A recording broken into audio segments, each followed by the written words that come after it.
जैसे ही रिक्वेस्ट आती है तो हम क्या करते हैं कि जो भी हमारा सर्वर होता है हम उसको हॉरिजॉन्टल स्केल कर देते हैं और इंस्टेंसेस को और सर्वर्स को ऐड कर देते हैं। फिर क्या होता है कि जो रिक्वेस्ट आते हैं वो अनइवनली डिस्ट्रीब्यूट होती है, तो उसके लिए हम क्या करते हैं, लोड बैलेंसर को लगा देते हैं। ये क्या करता है कि सारी रिक्वेस्ट को इवनली डिस्ट्रीब्यूट कर देता है सारे सर्वर्स एंड इंस्टेंसेस पर।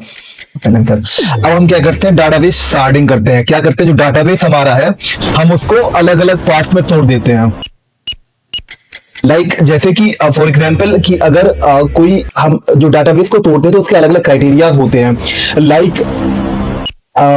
हम उसको डिवाइड कर देते हैं, जैसे कि इस आईडी के इधर जाएंगे, मतलब हम एक कोई भी टर्म हम डिफाइन कर सकते हैं अपने हिसाब से, लाइक यूजर नेम के हिसाब से हम करें या यूजर आईडी के हिसाब से करें या फीमेल एड्रेस के हिसाब से, मतलब जो तुम चाहो वैसा कर सकते हैं हम। तो हम क्या करते हैं, जो डाटाबेस है उसको छोटे छोटे पार्ट्स में तोड़ देते हैं, ताकि क्या होगी, सारी रिक्वेस्ट एक ही डाटाबेस पर ना जाए। उससे क्या होगा कि जब सारी रिक्वेस्ट एक ही डाटाबेस पर जाएगी तो सर्वर वहां पर डाटाबेस सर्वर पर बहुत ज्यादा लोड बढ़ जाएगा। तो फिर हम क्या करते हैं कि लोड कम करने के लिए क्या करते हैं, कैचिंग का यूज करते हैं। हम कैचिंग में क्या करते हैं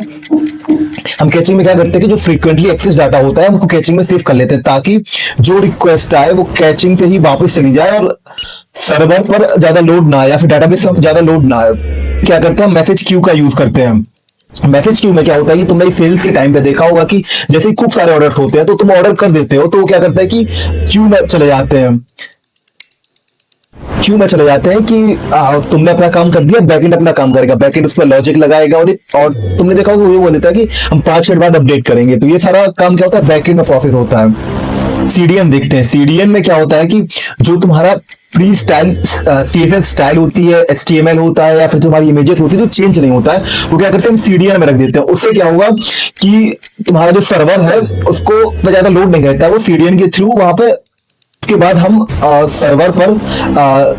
सर्वर पर रेट लिमिटिंग लगा देंगे, ताकि कितने रिक्वेस्ट 1 सेकंड में 1 मिनट में हैंडल करने हैं।